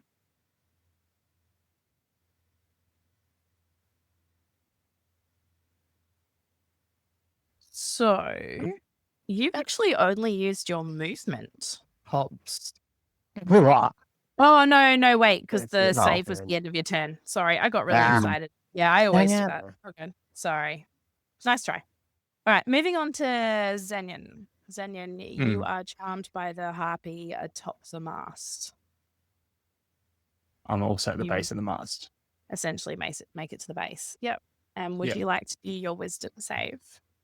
I would love nothing more. You come up against your tabaxi friend who has quite clearly shaken himself from stupor. And there's some sort of odd sense of deja vu. And all of a sudden you realize that this feels like this has happened before fairly recently. You realize you've been charmed and you shake yourself free. Oh my god. I'm free from the spell. But of course, that brings us back to our dear friend Harpy sitting up above. Yep. That Harpy will actually fly out of the nest and come to land down beside the cat. It's got its eyes on you in particular, Hobbs, because it remembers you from before. And the harpy will attack you with both its claw attack and its club attack, because that's what it does. Does an 11 hit. So it swipes at you with its claw, but some of its wings are still on fire and it doesn't quite manage. However, with the other arm, it then brings around its club. Whoop, it's not doing very well at all. I suppose a 5 doesn't hit either. It does not. Yeah, look, the harpy is struggling because it is actually on fire. Yeah. And it misses you twice. Now, it remains on fire, however, it's no longer sitting in the burning crow's nest. Therefore, let's call this a 1d6 rather than a 2d6. Hobbs, would you like to roll me the fire damage to this harpy? God damn it. Oh, well, better than nothing.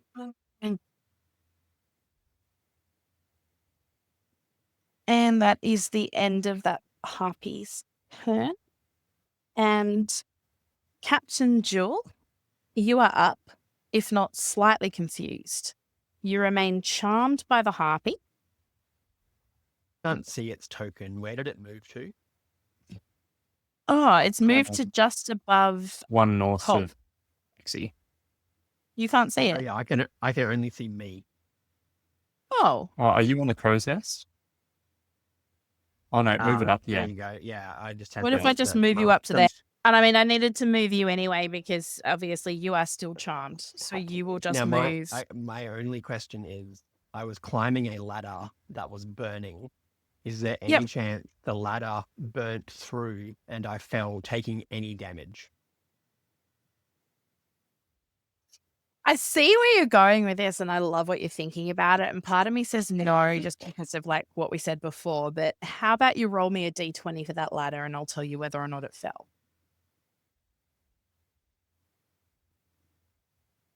Rolling. I'm going to go with rolling high is good because I'm rolling for you rather than rolling for the ladder.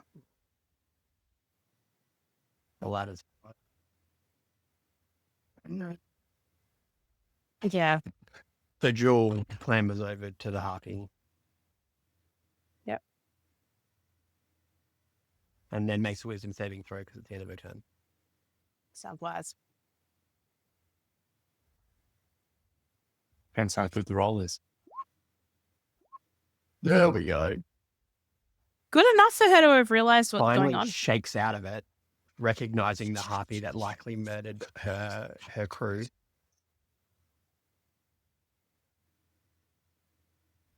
I got your treasure.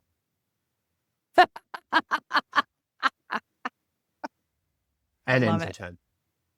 At which point, the other harpy settle right beside Oh, you fuck. and says, "Did you say the treasure?" I'll give it to you if you fight her. Roll me a persuasion check. If only I had a Ooh. +7 to persuasion. Yeah, boy. Did you just nat 20? Yes. Harpy says, "Deal."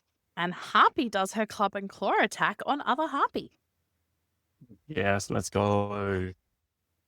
which means two things. Both that current Harpy stops singing. Let's go back to different music then. And therefore no longer singing either. At which point we are not going to drop out of initiative just yet. But having clawed her enemy in front of you, she turns to you and she says, "Are you upholding your end of the bargain?" I give it the jewelry. So there's 50 gold worth of jewelry that I found. It's in hand that I didn't tell anyone about. I will ask my first mate to hand over. I'm going to look at him and blink and say, "Give her all of the gold we found." Blink. And I'm going to get the cartographer's tool and found these in the cabin as well. Hope that that's enough. I'm going to ask you to roll me a deception check on account of winking at your first mate. Could it be sleight of hand? I'll accept that. Because you might have, I guess you 0 might and have. +3. Yes, no, fair. The harpy looks at you, cocks her head to the side a little bit, and she says, "I think you're forgetting something, Captain. That earring, I've been eyeing it off for a while." I think it would look good on you. On your corpse. No.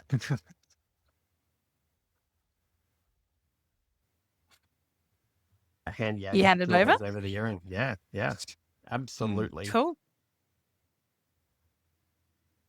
She hasn't noticed Hobbs's new boots or his package. No. So how much gold am I She losing? says, I think I so. don't We know. had How much there was did a you hand pouch over? There was a pouch of 50 No, it's a and pouch then of there was 50. another 200, wasn't there? Hopefully you Yeah. only handed over the 50. And the fish. Yeah. We've worked Okay. together a long time. Yeah. We've worked Okay. together a long time. Although he doesn't know thieves can't, which is annoying because otherwise I could have said it in thieves can't. Yeah. Can I loot the other Harpy whilst they're talking? I'm a Are you halfling. sure you I want might to not do it notice me whilst doing they're it. talking? I sort of do it in the shadow of the tabaxi. So, well, actually, no, not if I stand there. What if I say I do it in the shadow of the Pretty tabaxi? sure you are like the least stealthy of all of them. Absolutely. I have disadvantage on all the checks. But what if I do? No, I can't hide. Actually, I'm obscured by a creature that's at least one size larger than me. So I can do hide, and then hopefully my sleight of hand will cancel out.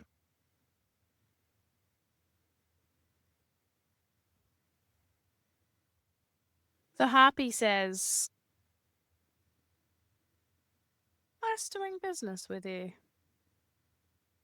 Obviously, don't assume I'll be so friendly next time. Well, But she takes off and flies away. And you're out of initiative. Next to a dead Harpy.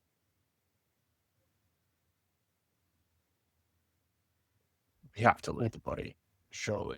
Mr. Hobbs, have you got any fire left in you?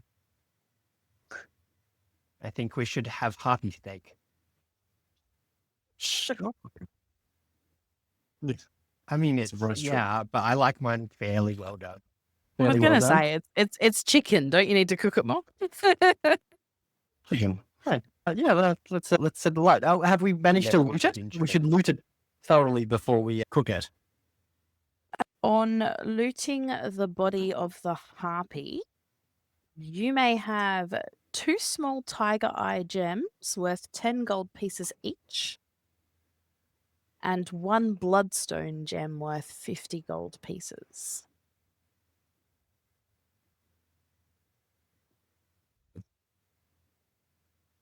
Okay. Now we're going to hotfoot it off of this shipwreck and in the direction of Dragon's Rest, being that we're getting closer to low tide now in the time that we've been. I'd say on the that's boat. taken a while, and it's certainly the tide is going out. The tide is going out. Do we want to have a look at that last room? Do we Do you want to do regain anything else on points? the boat? There was the thing that got Hobbs before. I guess we could go and have a look at that. But I feel like Mr. Hobbs has got a package that we can look at maybe later when we're not in the threat of imminent death. And True. he's got some fancy boots. And we've got a reasonable amount of He's got a gold. package and a pouch and some fancy boots.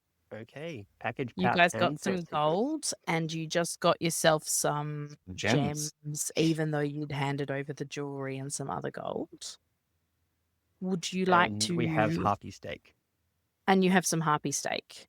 Would you like to Delicious. disembark the ship and head a safe distance in south-ish? The captain would, but her ability to persuade her colleagues is slightly above average.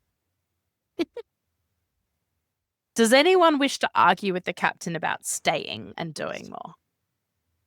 No, I'm the first mate. First mate follows captain's orders. Cool. So I don't have let's any intention of meeting that scratchy fucker again. let's say we get you off the ship and you move a fair degree away in the direction of where you need to be going. Maybe you get to the edge of this particular sort of sandbar and find a spot where it seems appropriate to pause and actually take some degree of rest. What would you like to do at that point? Short rest. Enjoy so harpy. Have a look at the package. You may have a short rest. You may taste some harpy. I'm going to ask you all to roll me constitution saves.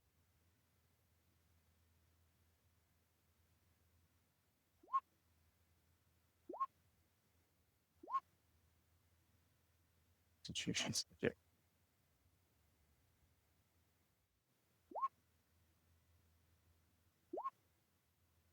Ooh, How do my short rests heal nothing? Did you select any? did you need to select hit dice? Or So when you click the short rest, there's like a bunch of diamonds next to your hit die. oh yeah, I'm meant to click all of them. Gotcha. Yeah. So how do I do a short rest? You can also, I'm pretty sure that as a fighter, you can second wind and give yourself HP without using hit die. Yeah. Well, based on the Constitution rolls that you did, Jewel and where am I at? Oh, I got a nat 20. Jewel and Zenyan. Who got the nat 20? That was Zenyan. Hobbs. Zenny. No, it was Zenyan. So Okay, Hobbs got a 30. Jewel and Hobbs may take an extra 1d4 of healing, and Zenyan may take a 2d4 of healing. Woo! 34.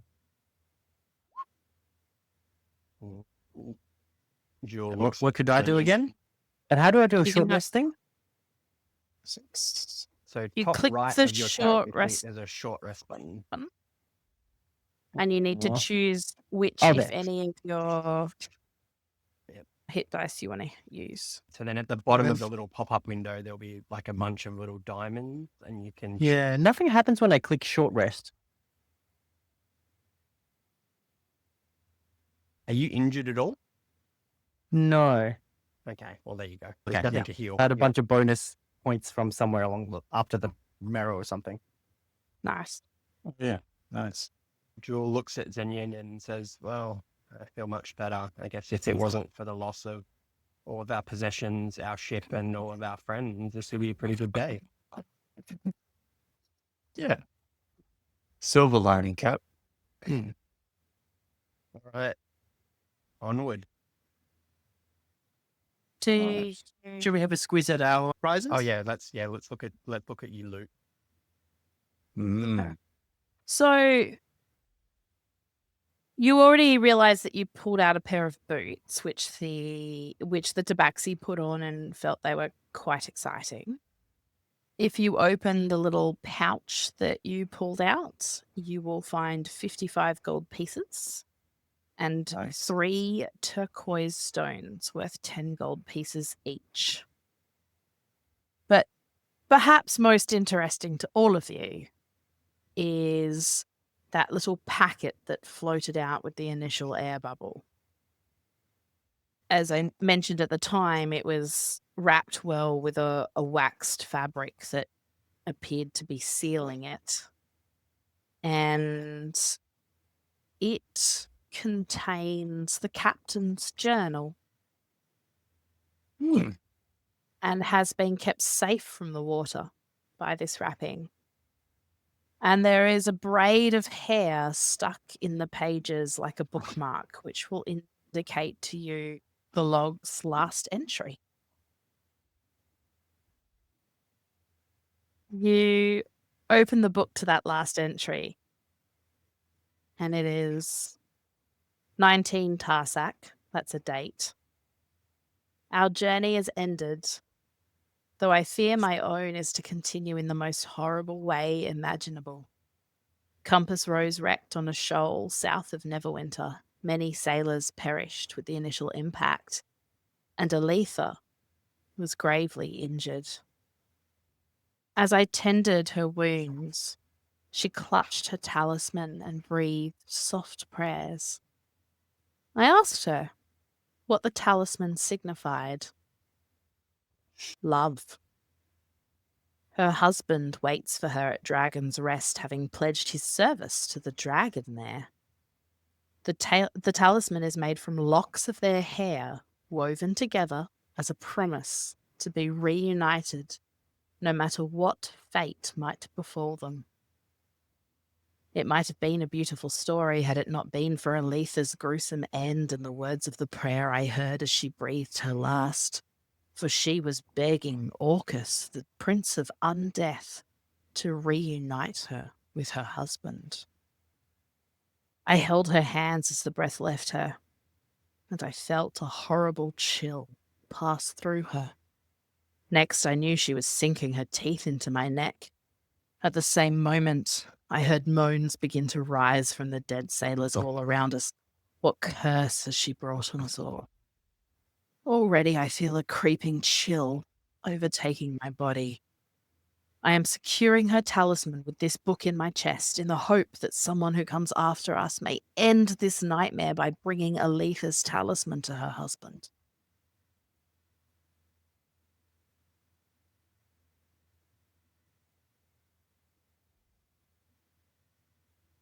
Did you say the talisman was woven hair? The talisman is formed from long locks of hair. Some are blonde and some are black. They're braided together and knotted around 2 small finger bones. Jewel starts some fire to keep us warm while we're having this short rest. And hearing this, the red aloud grabs the talisman and throws it in the fire. The flames dance around the talisman, and the hairs start to catch alight.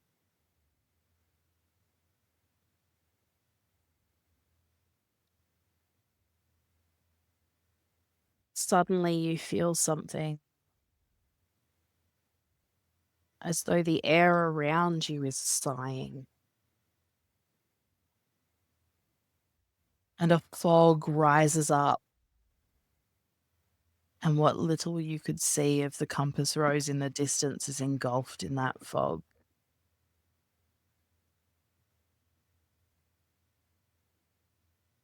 And you feel an odd sense of peace.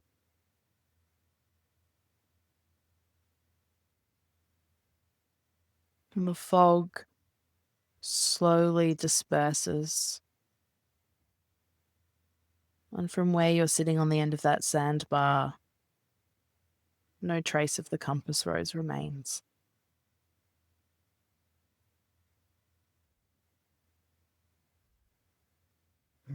And that is probably the perfect place to end this episode. It's the ghost light. Spooky. Very nice. Congratulations. Well done. Thanks. Man, I was that a was little bit fun. worried I was getting a TPK there once the Harpies had all of you, but you know. It was all charmed. Yep. Yep, all charmed. But you did well, guys. You did well. Awesome. Thanks, Sarah. Thanks. That was fun. That was a good one. That was very fun. And the best bit is next week we get to meet the fungus octopus. Yes. Next week, I've you've al- already given it a name. Okay, everyone, what have you called the Ye- octopus? Hank. Hank the septipus Oh dear. from Finding Dory. One time you were Yeah. Oh, No, it's pick the fine. parents. Pick the parents. Sure. Ah, well done, guys. Well done. All right. Cool. How do levels work in It's like I suppose Oh, Hobbs should probably level actually- up, hey? Yeah, no, Hobbs, you need to level up between now and next week. how do I do that? On your Fine. tag left, there's a button that says level up. Thank you. Yeah, Awesome. because That was this lots of is fun. basically Hobbs' spin-off show. So I think that was a great spin-off show for Hobbs, and Mm. thank you both, you Sean and Eric, Nice one. for stepping into those NPCs and making them more PCs for us. That worked well. That's fun. Just Cool. makes you want to level up. I mean, look, you can level them up if you want to, but Oh no, the main character. The main character. yeah, no, not yet. Student. I know the captain is going to follow Hobbs until he pays back the entire cost of the ship. She'll be coming on all of the following adventures. The lies of the okay. crew. So, Sean, you're happy to play 2 characters for the rest of the campaign? Got the half Would an make for very fun. Give it a crack. If you wish to keep hold of the characters you've been given today, you may keep hold of them. And if you're keeping hold of them, I would level them up. Oh, I nice. think, yeah, I Level- think level 6 might be a bit OP for the rest of the. Yeah. I was just going to say, like, they're probably a bit too far ahead for the rest of the crew, right? I mean, I did. recording so we can do the uploading.